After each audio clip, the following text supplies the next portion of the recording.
నమస్తే శ్రీ మాత్రే నమః శ్రీ గురుభ్యో నమః. ఏప్రిల్ 22, 2025 నుంచి ఏప్రిల్ 28, 2025 వరకు వార ఫలాలలో మేషాది ద్వాదశ రాశుల వారికి ఎలా ఉండబోతోంది అనే అంశంలో గ్రహస్థితులు ఎలా ఉంటున్నాయి, పరిహారాలు ఏమిటి, సూచనలు ఏమిటి అనేవి సవివరంగా చూద్దాము. అందులో భాగంగా తదుపరి రాశి తులారాశి. ఈ రాశిలో ఉండే విద్యార్థులకు చూసినట్టయితే విజ్ఞానపరంగా అంటే సైంటిఫిక్ పరంగా అభివృద్ధి కనబడుతోంది. అంటే science, research, arts and development ఈ చదువులు చదివే వాళ్ళకి మంచి అవకాశాలు వచ్చే అవకాశం కనబడుతోంది. ముఖ్యంగా కళలలో ఉన్న వారికి సుదీర్ఘ ప్రయోజనము అంటే లాంగ్ టర్మ్ బెనిఫిట్స్ ఉండబోతున్నాయి. పరీక్షలు, పోటీ పరీక్షల్లో శ్రద్ధ కనిపించినట్టయితే కనుక మీరు సక్సెస్ అయ్యే అవకాశం గోచరిస్తోంది. క్యాంపస్ ఇంటర్వ్యూస్కి కానీ, విదేశాలు వెళ్ళడానికి కానీ, లేదు మన స్టేట్లోనే ఇంకొక స్టేట్కి వెళ్ళాలనుకున్నా, ఇలా మీరు దేని గురించి స్కాలర్షిప్ కోసం అప్లై చేయాలన్నా, దేని గురించి మీరు గ్రోత్ని ఎక్స్పెక్ట్ చేస్తున్నారో దానికి సంబంధించిన ప్రణాళికలు ఈ వారంలో కనుక మీరు ప్లాన్స్ రెడీ చేసుకుంటే అవి సక్సెస్ అయ్యే అవకాశం ముందు ముందు గోచరిస్తోంది. ఈ వారం రోజులు వృధా చేసుకోకండి. అయితే ఉద్యోగస్తులకు చూసుకున్నట్టయితే కొత్త కొత్త బాధ్యతలు మీరు తీసుకోవాల్సిన పరిస్థితి ఏర్పడుతుంది. వృత్తిపరంగా మీరు ప్రయాణాలు కూడా చేయవలసిన అవసరం ఏర్పడుతోంది. జాగ్రత్తలు తీసుకోండి. అయితే అధికారుల యొక్క మద్దతు, సపోర్ట్ మీకు బాగా ఉంటుంది. మీ బాసులు కానీ, మీ యజమానులు కానీ మీకు మంచి సపోర్ట్ ఇస్తారు. అందుకునే ప్రయత్నం చేసుకోండి. పథకాలు ఏదైనా మీరు ప్రవేశపెట్టాలి, ఏదైనా ఒక రూల్స్ అండ్ రెగ్యులేషన్స్ పెట్టాలో, లేదా అంటే ఒక ఎజెండా ప్రిపేర్ చేయాలో, ఇలాంటి వాటికి ఏవైనా మీకు ఆలోచనలు ఉంటే దాన్ని తక్షణమే అమలుపరచండి. అవి సద్వినియోగం అయ్యే అవకాశం కనబడుతోంది. ఆ దిశగా ప్రయత్నం చేసుకోండి. వ్యాపారస్తులకు, పారిశ్రామికవేత్తలకు చూసినట్టయితే ఫైనాన్స్ రంగంలో ఉన్న వారికి మాత్రము విశేషమైన లాభాలు రావడము, ఎక్కువగా మీరు ఊహించిన దానికన్నా ఎక్కువ లాభాలు వచ్చే అవకాశం ఉంది. అయితే బ్రాంచ్ విస్తరణకు మీరు ఏదైనా అంటే సపోజ్ ఇక్కడ ఫైనాన్స్ ఆఫీస్ తెరవాలి అని అనుకుంటున్నారు, ఒక 4-5 ప్రాంతాల్లో ఓపెన్ చేయాలి అని అనుకుంటే కనుక కరెక్ట్ టైము విస్తరణకు కానీ, కొత్తగా మరి ఏదైనా పెట్టుకోవడానికి కానీ ఈ సమయము రైట్ సమయము, కరెక్ట్. కాబట్టి అన్ని గ్రహాలు అనుకూలంగా ఉన్నాయి కాబట్టి ధనపరంగా మీకు మంచి పేరు పరంగా కూడా ఈ సమయం కలిసి వస్తుంది. తక్షణమే దానికి తగ్గ ఏర్పాట్లు చేసుకోండి. ఆరోగ్యపరంగా చూసినట్టయితే కొంచెం రెస్ట్ తీసుకునే ప్రయత్నం చేసుకోండి. దీంతోపాటు జలుబుతో కూడినటువంటి శ్వాసకు సంబంధించినటువంటి మైగ్రేన్ కానీ, లేదా సైనస్ కానీ ఇలాంటివి కొంతమందికి ఉన్నట్టయితే వారు ఇబ్బంది పడే అవకాశము, వాతతత్వము కనబడుతోంది. ఎందుకు అంటే మీనరాశిలో కొన్ని గ్రహాలు సంచారం చేస్తున్నాయి కాబట్టి మీనరాశి అంటే జలతత్వానికి సంబంధించింది. దీనికి సంబంధించినటువంటి ఇంపాక్టు, ప్రభావము ఈ రాశిలో ఉండే వారి మీద పడబోతోంది. జాగ్రత్తలు తీసుకోండి. దీంతోపాటు బరువు తగ్గేందుకు ఎవరైనా ప్రయత్నాలు చేస్తుంటే కూడా జాగ్రత్తలు తీసుకోండి.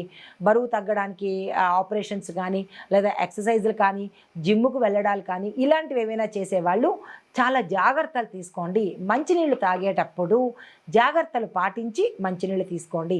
అంటే మంచినీళ్ళు తాగేటప్పుడు కూడా జాగ్రత్తలు తీసుకోవాలా అని మీకు సందేహం రావచ్చు.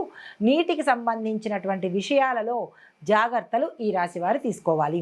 అయితే వ్యవసాయానికి సంబంధించినటువంటి విషయం చూస్తే మార్కెట్ ధరలు స్థిరంగా ఉండడం వల్ల, అంటే మార్కెట్ ధరలు ఎక్కువ ఉంటే మీ ప్రోడక్ట్కి అంటే మీ పంటకు మంచి లాభం వస్తుంది. అది స్థిరంగా ఒకటే రేటు మీద ఉంది కాబట్టి పెద్దగా లాభాలు ఆశించే స్థాయిలో మీకు కనబడవు. అయితే ఖర్చుల మీద కొంచెం నియంత్రణ పెట్టుకునేటట్టయితే కనుక ఎక్కువ లాభాలు వచ్చేస్తాయి. కాబట్టి ఎక్కువ ఖర్చు పెట్టేయాలి అన్న ధోరణి ఈ వారం రోజుల పాటు వ్యవసాయదారులు కానీ, రైతులు కానీ పెట్టుకునే ప్రయత్నం చేయకండి. మీరు మార్కెట్ ఎంక్వైరీ చేసుకుని దానికి తగ్గట్టుగా ధర నిర్ణయం చేసుకుని అప్పుడు మీరు మార్కెట్లోకి మీ యొక్క పంటను విడుదల చేసే ప్రయత్నం చేసుకోండి. లేదు అంటే కనుక నష్టాలు చవి చూసే అవకాశం కనబడుతోంది. తర్వాత కుటుంబపరంగా చూసినట్టయితే కనుక కుటుంబంలో వాద ప్రతివాదాలు ఎక్కువగా జరగడము, కుటుంబంలో ఇబ్బందులు ఎక్కువ కలగడము, మాట పట్టింపులతో దూరాలు అయ్యే అవకాశం కూడా కనబడుతోంది. సంయమనం పాటించండి, ఓర్పు ఓర్పుని వహించండి, మాటను అదుపులో పెట్టుకునే ప్రయత్నం చేయండి.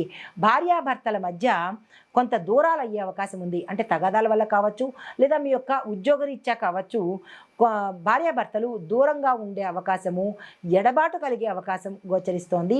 దానికి తగ్గట్టుగా మీ కుటుంబంలో ఆలోచించుకుని ఆ ప్రయత్నాలు చేసుకోండి. రాజకీయ పరంగా చూసినట్టయితే పోటీకి మీరు రెడీ అవ్వాలి. విపరీతమైన పోటీ మీరు ఎదుర్కోబోతున్నారు. దానికి మీరు రెడీ అంటే రెడీ అన్నట్టుగా ఉండాల్సిన పరిస్థితి. నూతన బాధ్యతలు కూడా మీకు అప్పగించబడుతుంది.